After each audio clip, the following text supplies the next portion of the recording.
Good evening and welcome to our weekly question and answer series for anash.org. Question. I'm trying to figure out what to do with all the mishloi food we don't need or is simply unhealthy junk food. So my question is about tashchit. How do you go about it? The solution to this is you should give it for organization who gives it for poor people or for people who are willing to take it, or you should leave it, if it's like candies, etc., you should leave it to throw by a bewarfen. But food which is in good condition, it is usher to throw away because of the isur of tashchit. If you have any gain by taking a food and grinding it and doing something with it, that's one thing. Then you could do it even though it's not but you want it, you need it. You could take a piece of cake and make it for crumbs, cookies, making crumbs, because that's the way how you want to use it. But food which is good and you don't want to eat it, you cannot throw it away. Therefore, when you have leftovers, especially challah from Shabbos, etc., you don't throw it away, you leave it to get rotten, and then you throw it away. Because putting it in a position that it should get spoiled, you are permitted. But you cannot do something b'yadayim with your hands and making tashchit. So therefore, you should give it away for organizations which take all leftovers or all these kind of things. There are some organizations in every community. The same will also go now when we're starting to clean for Pesach. We find all kind of clothing and shoes which might be in a good condition. There is organizations which take all these things and give it for them, that poor people could have use out of it, or they sell it for non-Jews, and the organization has money to spend and to give for poor people.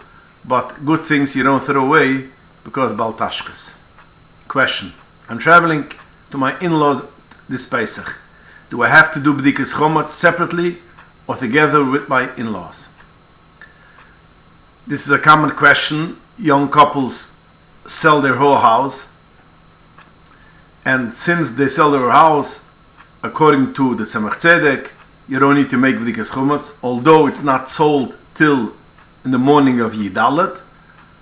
Some poskim say, since at night it's not sold, you still have to make b'dikas chumatz, but other poskim say you don't need, and that's how the Tzemach Tzedek paskins. So what do you do about b'dikas chumatz? So some poskim, the Shlomo Zalman and Nichas Shlomo on Pesach writes that if you are there before Lail Yidalet, before the night of b'dikas chumatz, you should rent out a room from your in-laws or your parents, and then you could make b'dikas chumatz in your room which you rented with the bracha.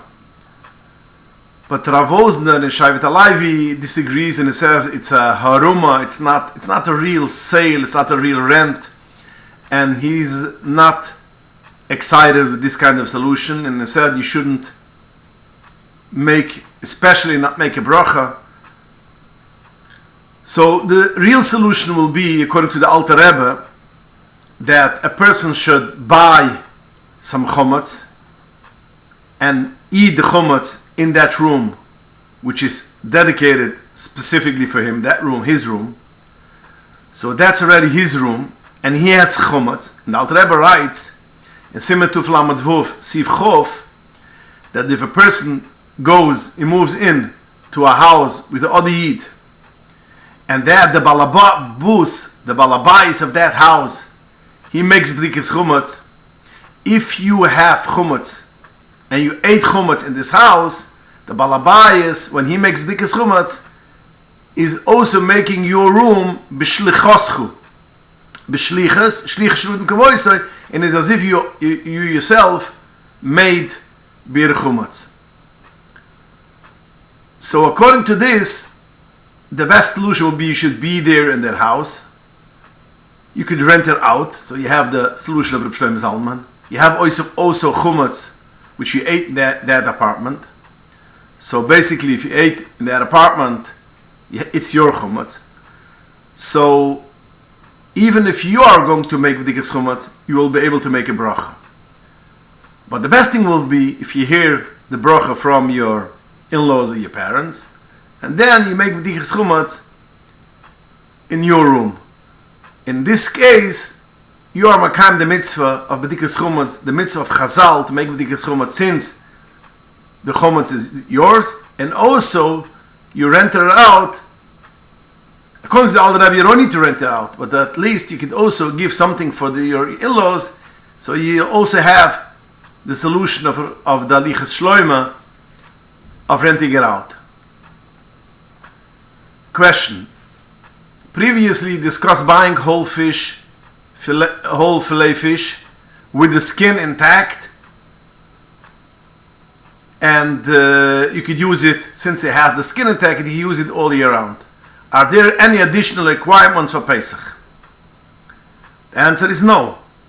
If it is fish which has a piece of skin intact, and you come home and you wash it very well, the fish, the raw fish, you could buy it even for Pesach, because it's not cooked food, and maximum he might have used a knife which was used through chumetz, but since he cuts with a knife which is chumetz, which is cold, there's no problem at all.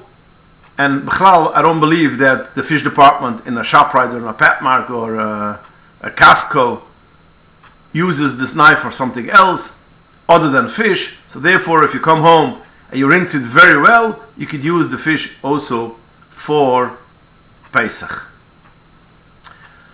Just want to remind all the people which last year bought new Pesach kelim, dishes, utensils, and there was a lockdown and you couldn't toivel the kelim before Pesach. So we took all kind of solutions like selling it for a goy, etc. But now, since you have already the possibility to go and toivel all this kelim, so this year before Pesach you should make sure all the kelim which you didn't toivel last year, make sure it's clean, has no chatzitzas, and toivel it for Pesach. Question. Does fish have to be eaten on Yom Tov meals? The Gemara writes in Masechta Shabbos Daf Kif Yid Ches regarding Shabbos. You have to make Oinik Shabbos. How do you make Oinik Shabbos? Through fish. And the reason why fish, so the Alter Rebbe writes, because that was the fancy macholam which was in that time eaten. So therefore the Magen Avraham Simon Reishmem Bais writes that it is kol echad lefi tivoy. That means everything has to do with his nature. If he doesn't like fish, he shouldn't eat it. He does not need to eat fish. It's interesting to know the Alter Rebbe changes the lashon, the language, and he says every place according to his meaning what it is considered choshev food. So it doesn't go according to his teva. That means if you don't like food, etc. It goes every place what it is considered to being a fancy meal.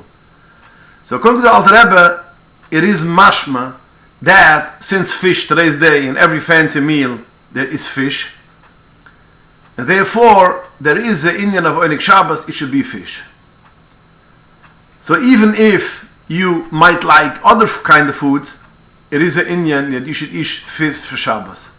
It's interesting to note that according to Kabbalah, which the Magen Avraham brings down at the Kina Shabbos, that you should eat fish in all three meals. So we see it is especially a big thing to eat fish on Shabbos. We know the Baal Shem Tov moved to Bezhebish because there was over there a pond, there was over there a water that had fish, and he wanted to have fish l'kovit Shabbos. Also, the Leked Yosher, which was a Talmud of the Trimas Adesher, writes that he also was makpah to eat fish because he had a tama pikabola, and he brings down that the Marik says that dag is begematria 7, a dalet and a gimel is begematria 7, and that is, it shows on Shabbos, which is also the 7th day. So, answer your question, yes, there's an inyan, you should eat Shabbos and Yom Tov fish.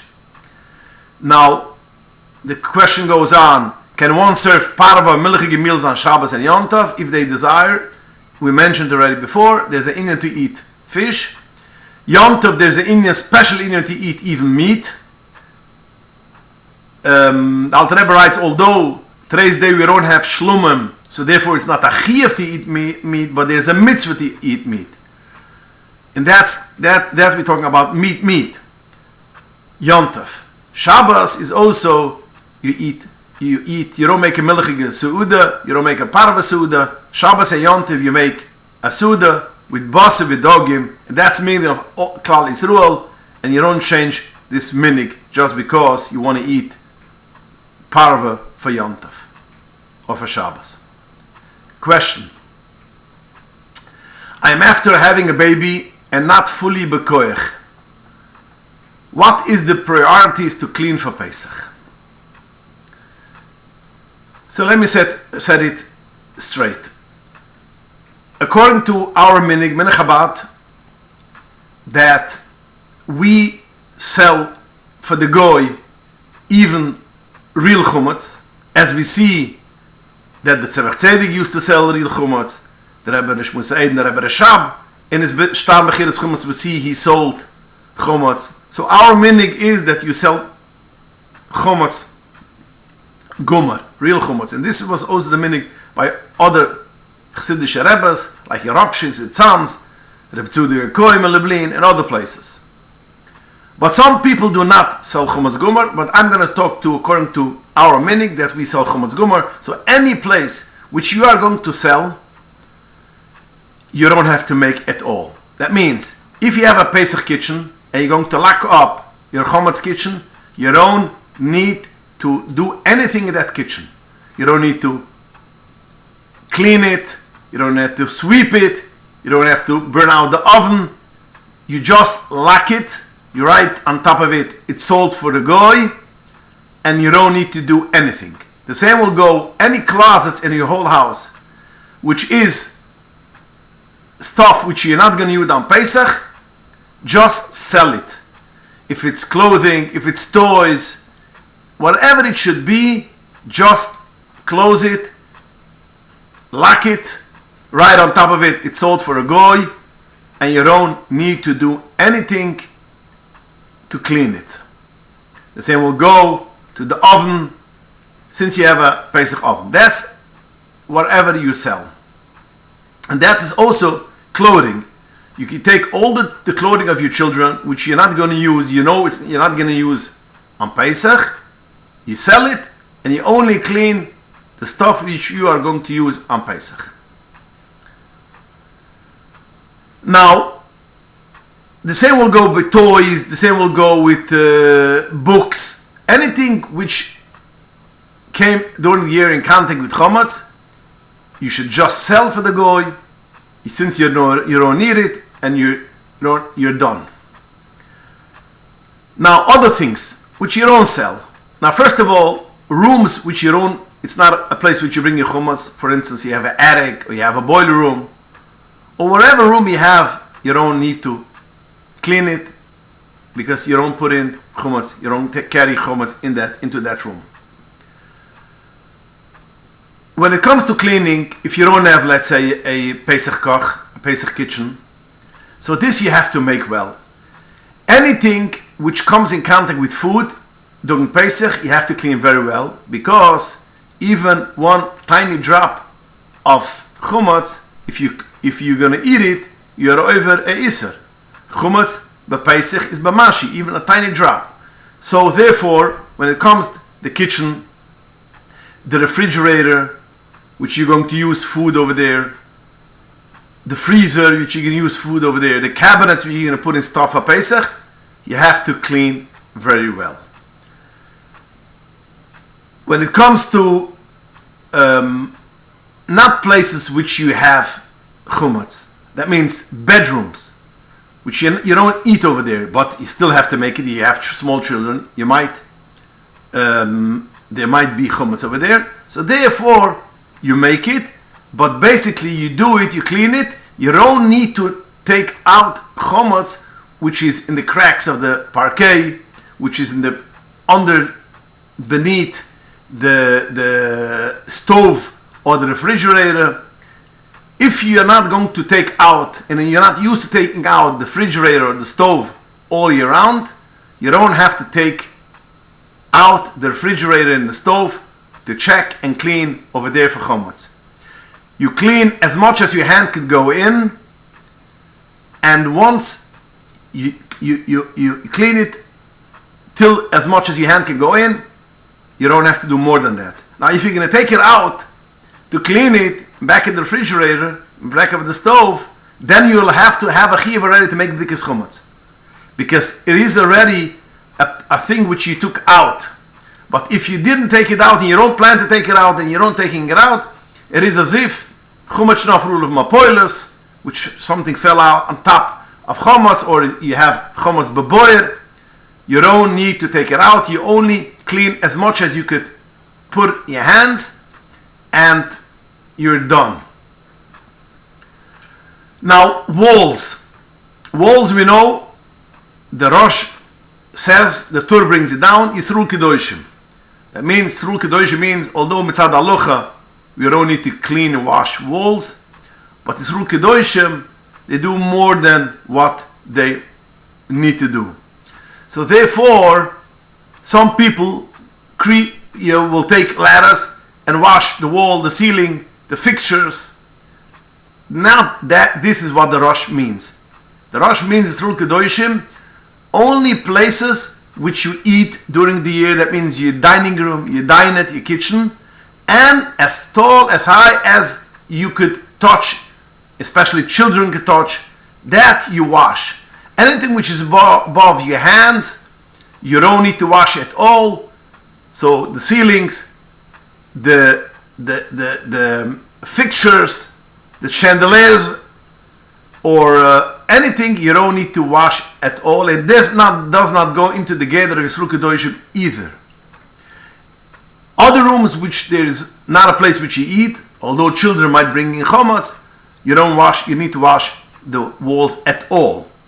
Only places which you eat. But places which you eat, you have to do very well. That means the tables and the chairs, in the back of the chairs, because over there something will fall down on Pesach and you're going to pick it up and eat it. Therefore, you have to make it very well. You don't have to dismantle the chairs. You don't have to dismantle the tables.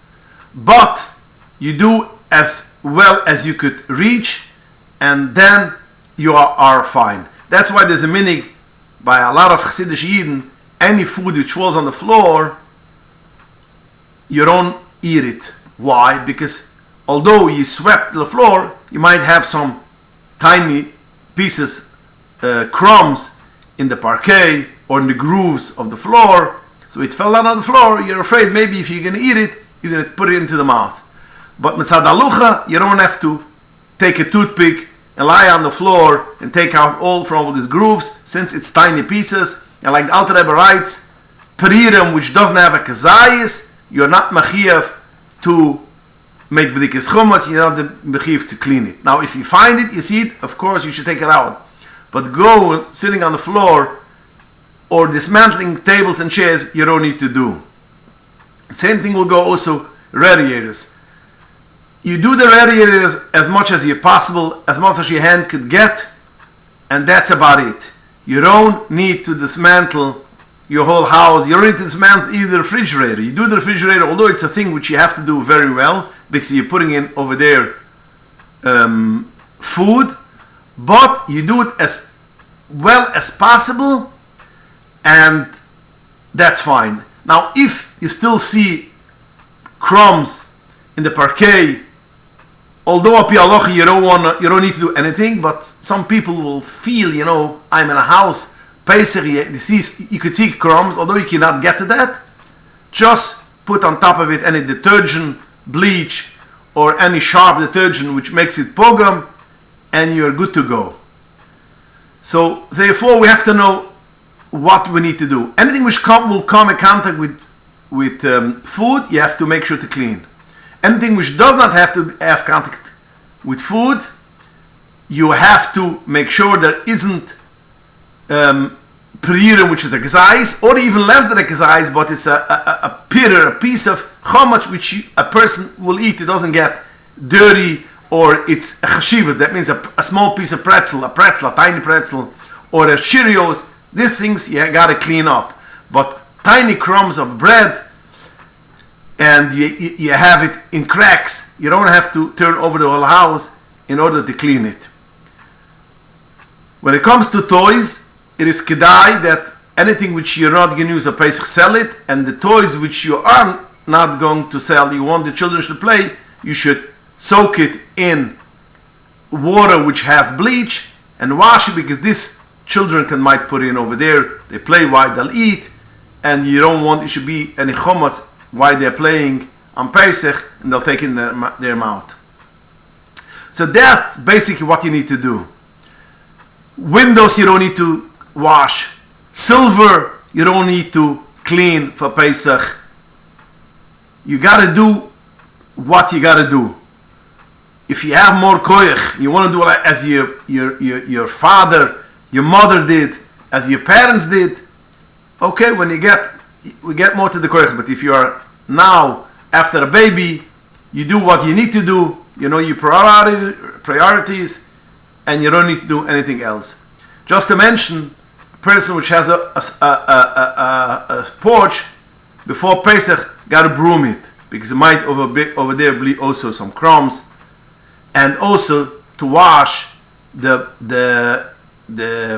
garbage enclosure, especially if it has some kind of roof, which some houses do have, because then if there's chomats, it doesn't get dirty through rain, etc.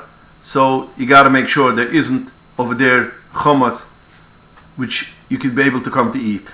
One final thing, a person which has a car has to be cleaned very well, because in a car usually they eat, and there's all kind of crumbs, all kind of pretzels, all kind of stuff.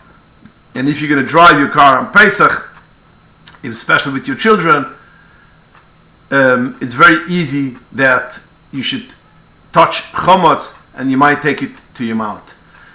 Finally, when it comes to svarim, a person which watches all year round not to eat by the svarim, basically he doesn't have to do anything when it comes Pesach. But a person which eats in the middle of his learning and is not makbet to watch, no crumbs should come on chomats, he should pick the svarim which he will need for Pesach, and that he should clean well, because it might be peririm, and he might